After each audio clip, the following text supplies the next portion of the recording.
Thank you. Thank you so much, and thank you, Mr. Das, for providing this platform. I am Aradhna Rana, the director of the Icon Public School, Ahmednagar. And today I'll be speaking, since I'm the first speaker, I will not speak on specifics. I will speak on the challenges that teachers face in general. When the pandemic started, my teachers did a great job, and as an ode to them, I wrote a book for them called Rising to Challenges, which I think outlined all that they did during the pandemic, on the start of the pandemic. And since then, of course, they have achieved a lot. So as far as the specifics are concerned, it's there in my book, and it was an ode to each and every teacher who rose to the challenge of the pandemic.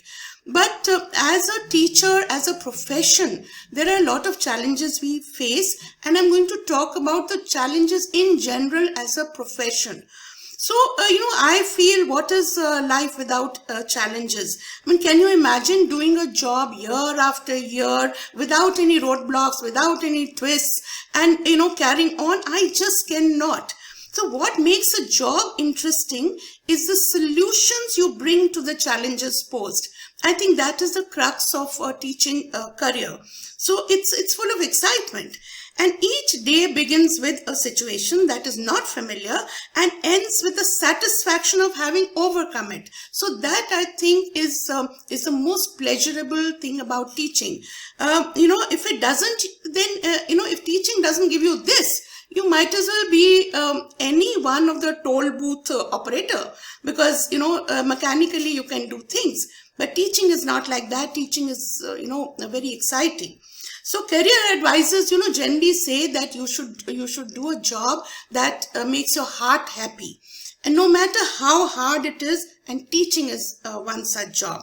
So challenges are abundant at each and every step, but it does not always make it boring. In fact, it makes it very interesting. But there are some challenges which do not, add interest to a teacher's life. And some of them I will first take up the not so interesting challenges. And the first one is too much of paperwork in schools. When we have, things like filling forms, it's a killer for a teacher to have filling of forms, administrative things that they do. It's the routine work of paper. So, these are meant to be done by administrators and clerks, not teachers. So when you do make the teachers do things like that, you compromise the efficiency of an organization. The second one is the forever changing guidelines and standards, laid down by the board or, the bureaucracy.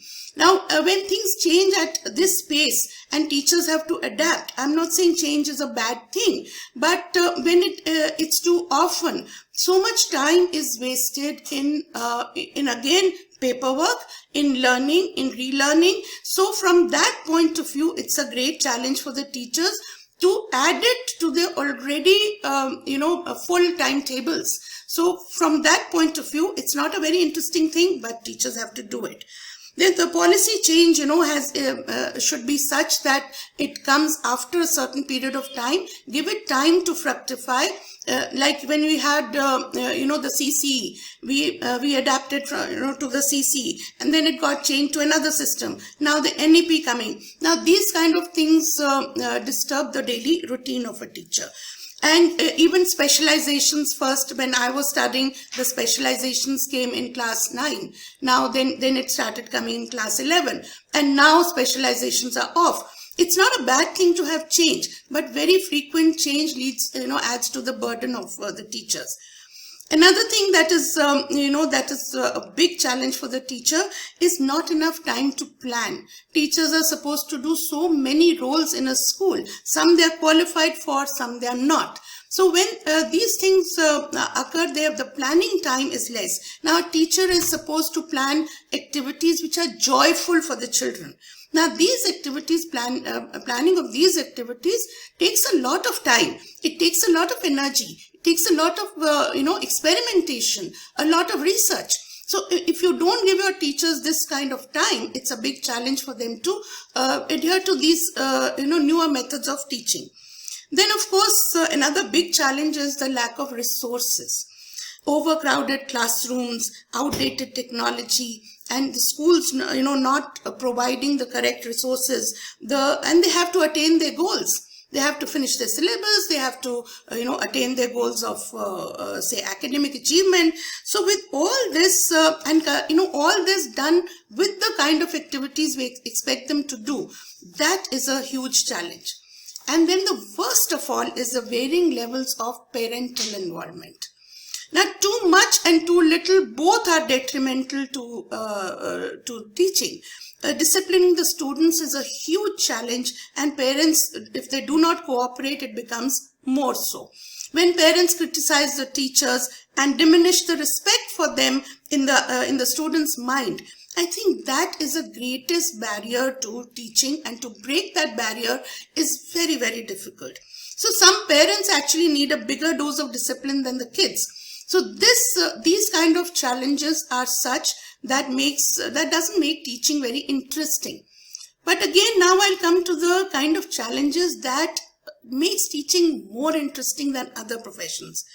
There are many challenges which make teachers bloom. They may require a lot of dedication, a lot of hard work, a lot of skill, but that adds to a teacher's persona. That adds to the efficiency of the organization. And the teacher really blooms if a teacher takes up these challenges. And it is because of these challenges that teaching is such a rewarding profession. Now, first of all, a big challenge is catering to the individuality of the students. Now, all of us know that each student is different. We've all been teachers at some time or the other, even though we may be administrators now. And they have their unique personalities, they have their unique interests, they have their abilities, they have their needs. Now, gauging these differences can be extremely difficult. But to find a way to differentiate and accommodate each student according to their own individual need, I think that is the most satisfying time in a teacher's life. A teacher who can do that is a successful teacher. Another big challenge is use and misuse of gadgets. Especially during the pandemic, we have seen that we have given the students gadgets to use. And, now it's very difficult to take them back. The teacher has to learn to be more interesting than the gadgets that the students use. These gadgets, the way they are used is very different. It can be very constructive, it can be destructive. Now, the biggest challenge for a teacher is to teach the use of these gadgets in a constructive manner so that the urge is satiated in a student of using the gadget, and yet the student is learning in a fun manner. Then coping with the, different methods of assessment, different techniques of teaching. We have so many apps. So coping with all that is also a big challenge, but very, very rewarding. And teachers, the way they have, related to it, they have learnt it. It's so tremendous. And I'm sure now the teachers feel more satisfied in this teaching profession. So in general, I've just enumerated, and now you can, do it in a specific way. Thank you. Thank you so much, ma'am.